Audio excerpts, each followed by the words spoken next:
মাননীয় স্পিকার, কিছুক্ষণ আগে আমাদের সর্বশ্রদ্ধেয় মাননীয় সংসদ আন্দালিব রহমান পার্থ যখন বক্তব্য দিচ্ছিলেন, উনি যখন বললেন যে সংবিধান যারা ছুঁড়ে ফেলতে চায় তাদেরকে স্বাধীনতা বিরোধীর সাথে উনি অ্যালাইন করলেন, ট্যাগ করলেন মাননীয় স্পিকার। এবং তখন ট্রেজারি বেঞ্চের সম্মানিত মাননীয় মন্ত্রী যারা ছিলেন তারা সেটাকে টেবিল চাপড়িয়ে সেটাকে সমর্থন দিলেন। মাননীয় স্পিকার, গণতন্ত্রের জন্য যিনি আপোষহীন লড়াই করে গিয়েছেন বেগম জিয়া, উনি বলেছিলেন যেদিন জনতার সরকার প্রতিষ্ঠিত হবে, যেদিন এই পার্লামেন্ট জনতার সরকারের কাছে যাবে, এদিন এই সংবিধানকে ছুঁড়ে ফেলা হবে। ট্রেজারি বেঞ্চের যে মন্ত্রীরা ছিলেন তারা দীর্ঘদিন তাদের সারা জীবন তারা বেগম জিয়ার সাথে রাজনীতি করেছেন। এই সংবিধান ছুঁড়ে ফেলার সাথে স্বাধীনতা যুদ্ধাপরাধীর অ্যালাইন করার যেটার হাততালি তারা দিয়েছেন, সেটির মধ্য দিয়ে বেগম জিয়াকে তারা মূলত অপমান করেছেন কিনা তারা সেটা ভেবে দেখবেন। মাননীয় স্পিকার, আমি বক্তব্য দেওয়ার জন্য অনেক কিছু রেডি করে নিয়ে এসেছিলাম। আমরা আইনমন্ত্রী বলেছেন রুশু পড়ার জন্য, তারপরে হবস পড়ার জন্য, মদিনা সনদ পড়ার জন্য পড়েছিলাম। কিন্তু আন্দালিব রহমান পার্থ সাহেব যে বক্তব্য দিয়েছেন, আমরা ক্লাস 8-9-এ যে ডিবেট করতাম সেটি রিভার্টাল দিলে 20 মিনিট সময় লাগবে। মাননীয় স্পিকার, আমি ওনার বক্তব্যের রিভার্টাল দিচ্ছি। উনি বলেছেন যে আমি কোট করছি, উনি বলেছেন 72-এর সংবিধানের কিছু কিছু বিষয়কে ওনারা সম্মান দিয়েছেন।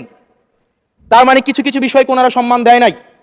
তার মানে এই অভ্যুত্থানের পরে এই সংবিধানের কিছু অংশ ওনারা মেনেছেন, কিছু অংশ ওনারা মানেন নাই। ওনারা কেবল ওই অংশটাই মেনেছেন যে অংশটা ওনাদের পক্ষে গিয়েছে, যে অংশটা ওনাদের বিপক্ষে গিয়েছে এই অংশটা ওনারা মানেন নাই।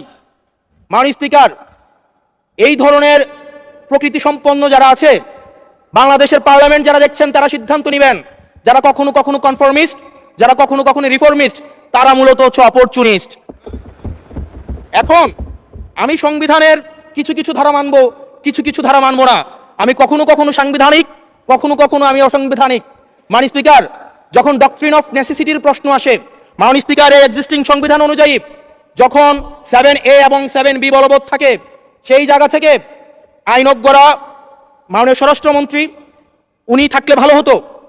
ডক্ট্রিন অফ নেসেসিটি মাননীয় স্পিকার 48-3 অনুযায়ী রাষ্ট্রপতি সুপ্রিম কোর্টের মাধ্যমে এই 106-এর অ্যাডভাইজরি একটা রুল আছে মাননীয় স্পিকার।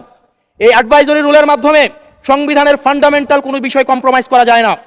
মাননীয় স্পিকার, যদি আমি এই সংবিধান মানি তাহলে এই অন্তর্বর্তীকালীন সরকারের বৈধতা প্রশ্নবিদ্ধ হয়। মাননীয় স্পিকার, মাননীয় স্পিকার, যদি এই সংবিধানকে আমি ধারণ করতে চাই, মেনে চলতে চাই, সেদিন 64 বিধি অনুযায়ী অ্যাটর্নি জেনারেল নিয়োগ দেওয়া হয়েছিল 6 আগস্ট। মাননীয় স্পিকার, এই সংসদে প্রশ্ন রাখতে চাই, তৎকালীন বর্তমান রাষ্ট্রপতি চুপ্পু, তখন বলা হয়েছে অ্যাটর্নি জেনারেল নিয়োগ দেওয়ার ক্ষেত্রে প্রধানমন্ত্রীর সাথে আলোচনা করতে হবে।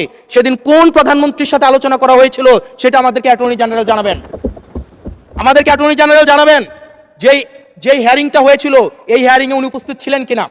তখনকার সময় যিনি প্রধান বিচারপতি ছিলেন ওবায়দুল হক, তিনি তখন কোথায় ছিলেন, সেই রায়ের কপিটা আমরা দেখতে চাই। মাননীয় স্পিকার, মাননীয় স্পিকার, আপনি যখন বেগম জিয়াকে 6 আগস্ট সর্বপ্রথম ছাত্র জনতা যখন সিদ্ধান্ত নিয়েছিল আর এক মুহূর্ত বেগম জিয়াকে কারাগারে থাকতে দিবে না, বেগম জিয়াকে রাষ্ট্রপতির আদেশের মধ্য দিয়ে বেগম জিয়াকে সেদিনই কারাগার থেকে যেই জুলুমের মধ্যে রাখা হয়েছিল সেটা থেকে ছাত্র জনতার রায়ের মধ্য দিয়ে সেখান থেকে বের করে আনা হয়েছিল। মাননীয় স্পিকার, যদি এই সংবিধানকে বাইবেল ধরে নেই, এই সংবিধানকে যদি গসপেল ধরে নেই, এই গসপেলের পুরোহিত অনুযায়ী যেভাবে ভ্যাটিকান সিটি চলে সেটা যদি আমরা ধরে নেই, তাহলে মাননীয় স্পিকার সেদিন বেগম জিয়া জেল থেকে বের হতে পারেন না। মাননীয় স্পিকার, মাননীয় স্পিকার, সেদিন বেগম জিয়া জেল থেকে বের হয়েছিল অভ্যুত্থানের জনরায়ের ভিত্তিতে। মাননীয় স্পিকার, মাননীয় স্পিকার, আপনারা বলছেন আপনারা ঠিক সেই জায়গায় আপনারা সংবিধানকে আপনারা মানছেন যেই জায়গায় সংবিধান থেকে আপনারা বেনিফিটেড হবেন।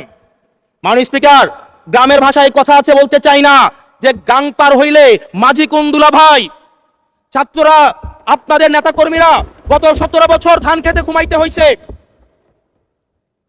ত্যাগ তিতিক্ষার মধ্য দিয়ে যেতে হয়েছে। মহাসচিব কান্না করে বলেছে তাদের নেতা কর্মীরা ঢাকায় এসে রিক্সা চালিয়ে জীবন নির্বাহ করতে।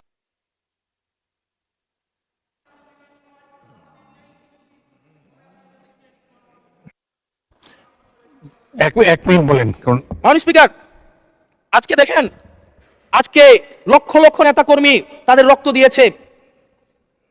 ফ্যাসিবাদ বিরোধী প্রত্যেকটি রাজনৈতিক দল, কোন রাজনৈতিক দলকে বিশেষভাবে আমি আলাদা করতে চাই না, ফ্যাসিবাদ বিরোধী প্রত্যেকটি রাজনৈতিক দলের রক্ত শ্রম ঘামের মধ্য দিয়ে এই হাসিনার পতন হয়েছে।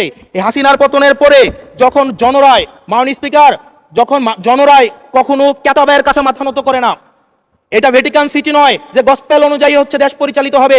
68% জনগণ তারা সিদ্ধান্ত জানিয়ে দিয়েছে এই সংবিধানের যেই বেসিক স্ট্রাকচারাল জায়গায় কোন জায়গাগুলোতে রিফরমেশন আনতে হবে। মাননীয় স্পিকার আন্দালিব রহমান পার্থ সাহেব বলেছেন যে অর্ডারে নাকি হচ্ছে সংবিধান সংস্কার পরিষদের গঠনটা নাই। উনি যদি একটু পরিশ্রম করতেন, জাস্ট একটা পাতা উল্টাইতেন, একটা পাতা পরেই বলা হয়েছে সংবিধান সংস্কার পরিষদ গঠন যদি হ্যাঁ জয়যুক্ত। ধন্যবাদ মাননীয় সদস্য।